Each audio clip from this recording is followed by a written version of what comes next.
നിങ്ങളുടെ favourite shows ഇനി ഒരിക്കലും മിസ്സാവില്ല. ഇപ്പോൾ C5 കാണും നിങ്ങളുടെ ഫേവറേറ്റ് ഷോസ് തികച്ചും സൗജന്യമായി. ഞാൻ കാരണമല്ലേ ഇതെല്ലാം? ദേവേട്ടൻ കാരണമെന്ന് ആര് പറഞ്ഞു? അല്ലെങ്കിലും ഇതിങ്ങനെയൊക്കെ സംഭവിക്കാറുന്നുള്ളൂ. അതാ എന്റെ വിധി. ശാലിനി, ഞാൻ നിന്റെ ഭർത്താവാണെന്ന് തെറ്റിദ്ധരിച്ചല്ലേ ഈ പ്രശ്നങ്ങളെല്ലാം ഉണ്ടായത്? ആ തെറ്റിദ്ധാരണ നമുക്ക് തിരുത്താവുന്നല്ലേ ഉള്ളൂ.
ഇത് കുടിക്ക് ദേവേട്ട. താങ്ക്സ്.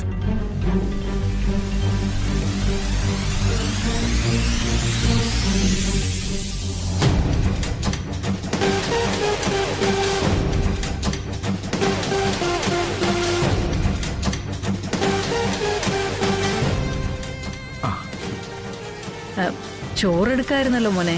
ഈ സമയത്തോ? മോനറിയാലോ, ഒരാൾക്ക് കഴിക്കാനുള്ളത് എപ്പോഴും ഇവിടെ ഉണ്ടായിരിക്കും. മോനെയൊക്കെ അങ്ങനെ ഒഴിവാക്കി വിടാൻ പറ്റുമോ? ഇതിനിടെ ഞങ്ങൾ രണ്ടാളും കഴിയുന്നത്ര സ്ഥലങ്ങളിൽ നിന്നൊക്കെ ഫുഡ് തട്ടി. വല്ലപ്പോഴൊക്കെ അല്ലേ ഞങ്ങൾ ഒരുമിച്ച്. അല്ല, അപ്പം ആളിവിടെ ഉണ്ടോ? ഇല്ല, കൊല്ലത്തിന് വിട്ടു. എനിക്ക് രാത്രി 12:30 ദുബായ് ഫ്ലൈറ്റ്. കുറച്ച് സമയം കിട്ടുമല്ലോ. അപ്പോ ശാലിനിയെ കൂടി ഒന്ന് കണ്ടിട്ട് പോകാന്ന് വെച്ചു.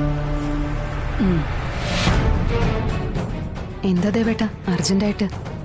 ശാലിനി, തേജസ്വിനി പറഞ്ഞാ ഞാൻ കാര്യങ്ങളുടെ പൂർണ്ണ രൂപം അറിയുന്നത്.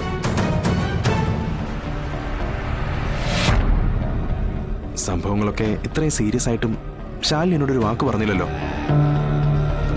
ഒരു അത്യാഹിതം സംഭവിച്ചു. അതിലുള്ള പരിക്കുകളും മുറിവുകളും ഒക്കെ ആയിട്ട് പൊരുത്തപ്പെടാൻ ശ്രമിച്ചുകൊണ്ടിരിക്കുക. വേദന മറക്കാൻ ശ്രമിച്ചുകൊണ്ടിരിക്കുകയും ഇത്തരം വേദനകൾ സ്നേഹിക്കുന്നവരുമായി പങ്കുവെക്കുകയും ചെയ്യുമ്പോൾ കൂടുകയല്ല, കുറയുക ചെയ്യാം. അവരുടെ അനുതാപം കാണുമ്പോൾ നമുക്ക് നമ്മളോട് തന്നെ സങ്കടം തോന്നും. പിന്നെ നമുക്കിത് സംഭവിച്ചല്ലോ എന്നോർത്ത് അവരുടെ വേദന. ഇതെല്ലാം ഓർത്ത് ദേവേട്ടനോടൊന്നും പറയാതിരുന്ന. പക്ഷെ ശാലിനി, ഞാൻ കാരണമല്ലേ ഇതെല്ലാം? ദേവേട്ടൻ കാരണമെന്ന് ആര് പറഞ്ഞു? അല്ലെങ്കിലും ഇതിങ്ങനെയൊക്കെ സംഭവിക്കാറുന്നുള്ളൂ. അതാ എന്റെ വിധി.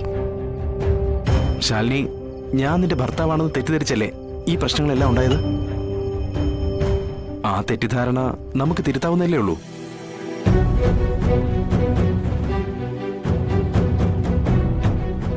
സത്യയുടെ പേരൻസിനെ കാണണമെന്ന് അന്ന് പ്രിൻസിപ്പൽ വാശി പിടിച്ചതുകൊണ്ടല്ലേ ശാലിനിയുടെ ഒരു പകരക്കാരനായിട്ട് എന്നെ അങ്ങോട്ട് അയച്ചത്.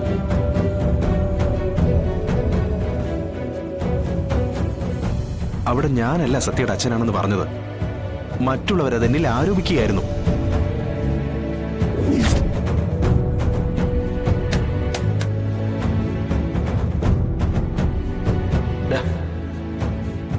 താങ്ക്സ്. സത്യഭാമയുടെ ഫാദറല്ല നിങ്ങള്? അത് ഞാൻ തിരുത്താൻ പോയില്ല. സ്കൂളുകാർ ക്രൂശിച്ച കുട്ടിയായിരുന്നു ആ സമയം സത്യ.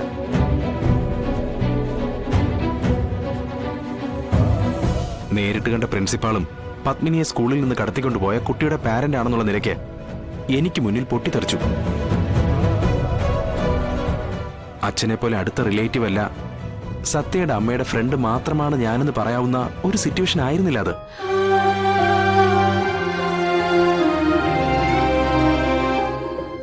എന്നെ പോലെ ഒരാളുടെ സംരക്ഷണ കവചം സത്യയ്ക്ക് ആ സമയം ആവശ്യമുണ്ടെന്ന് എനിക്ക് തോന്നി. അത് മാറ്റി പറയേണ്ട ഒരാവശ്യമുണ്ടെന്ന് എനിക്ക് തോന്നിയതുമില്ല. പിന്നീടത് മാറ്റി പറയേണ്ട ഒരു സന്ദർഭം ഉണ്ടായിരുന്നു. കുട്ടികൾ സ്കൂളിൽ എത്തിയതിനു ശേഷം സത്യാമ്മയെ കണ്ടപ്പോ.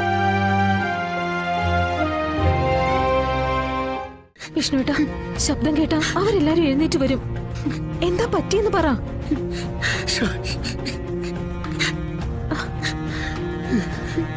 അയ്യോ വിഷ്ണുട്ടാ, വിഷ്ണു, വിഷ്ണു എന്താ, എന്താടാ വിഷ്ണു, എന്താടാ, എന്താ, എന്താ, എന്താന്ന് പറയടാ.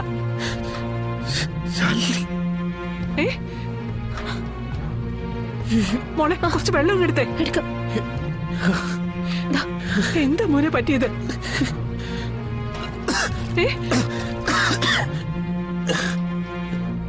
ഇത് പിടിക്കും മോളെ.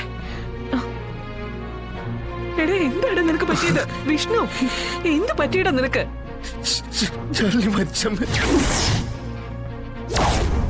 ശാലിനി മരിച്ചെന്നോ? നിന്നോട് ആരാടാ ഇതൊക്കെ പറഞ്ഞത്? ഞാനെന്റെ കൺമുന്നിൽ കണ്ടതാ. ശാലിനിയെ വണ്ടി വന്നിടിച്ചിട്ട് തലയിടിച്ച് റോഡ് വീണിട്ട്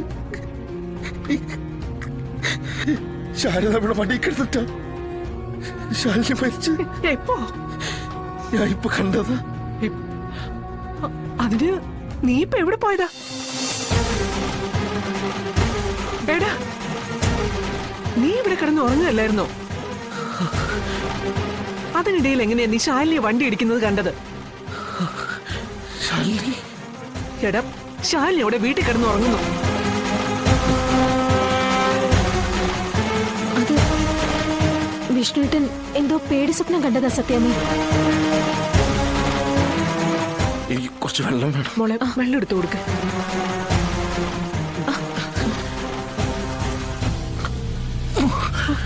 അയ്യോ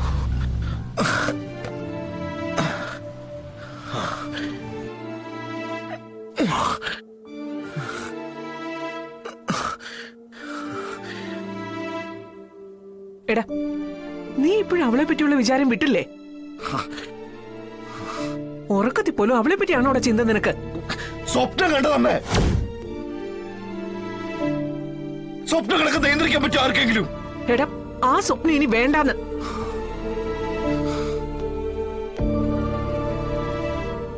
ദേ ഈ നിൽക്കുന്നില്ലേ ഇവളാ ഇനി നിന്റെ സ്വപ്നം. പക്ഷെ ഞാൻ പറഞ്ഞു. എടാ നിന്നെ ചതിച്ചിട്ട് മറ്റാരുടെ കൂടെ പോയവളാ അവള്. അവള് നിന്റെ സ്വപ്നത്തിൽ പോലും വരുന്നത് എനിക്ക് ഇഷ്ടമല്ല. എടാ നിനക്ക് വേറെ എന്തെല്ലാം ഉണ്ട് ചിന്തിക്കാൻ?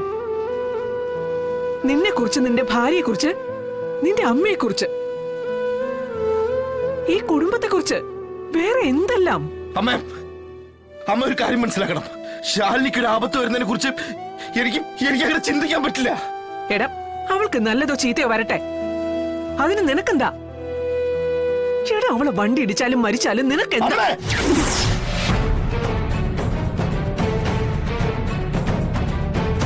ഡൗൺലോഡ് ചെയ്യൂ C5 ആപ്പ്. കാണൂ എല്ലാ എപ്പിസോഡുകളും സൗജന്യമായി.